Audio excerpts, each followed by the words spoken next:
I'm Margaret.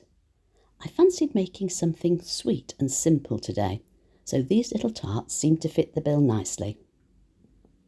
Here's the link to my pastry recipe. The only thing I've done differently today is leave out the sugar. This is because the fillings for these little tarts are nice and sweet already. And another way I'm helping with that flavour balance is rolling the pastry a little bit thicker than I normally do.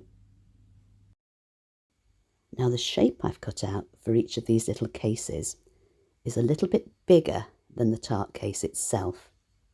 This is because when they're chilled and when they're baked, they do shrink a little bit, so they should shrink. That's a tongue twister. Should shrink and fit the cases perfectly.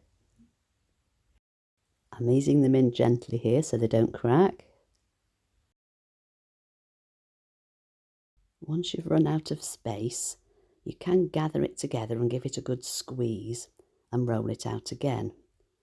Pastry generally doesn't like being played about with too much, so I think twice is plenty to squidge it together again. You wouldn't really get away with doing it 3 times. The pastry would become a bit flaky and fall apart, and maybe get a bit tough too. Once they've been chilled, it's time for the egg wash, and that's just 1 egg and a splash of milk whisked together. It needs to go just round the edges of each little case.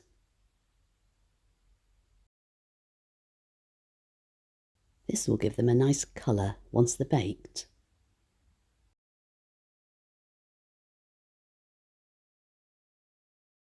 Now for the best bit, the fillings.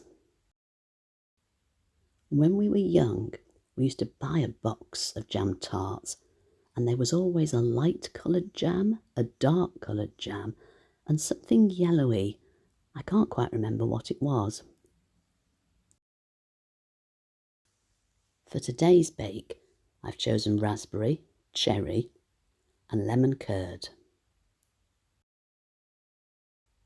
About 1.5 teaspoons goes in each of these. We don't want too much. It might become too sweet, and during cooking it does bubble and it might just come over the edges too. When I was small, baking with my mum, she used to tell me not to put too much jam in, but I could never understand why. So when she wasn't looking, I used to put a little bit extra in. I'm sure she must have known, because we used to have the messiest jam tarts. Thanks for joining me today. Take care. See you soon.